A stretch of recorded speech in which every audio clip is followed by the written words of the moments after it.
টক শাক বলে।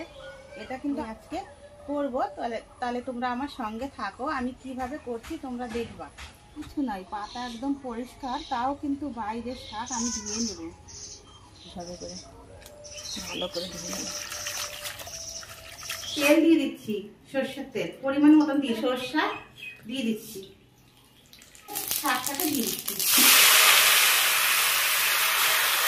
লঙ্কা বেশি করে দিলাম। দেখো, কারণ আমি নুন দিয়ে দেবো, ঢেকে দেবো, এটা তুলে নেড়ে দেবো, কারণ হলুদের গুঁড়ো একটু দিয়ে দেবো, নেড়ে ফেলে দিলাম খুঁজে দিয়ে। দেখো, একটা বাটিতে আমি তুলে নেব।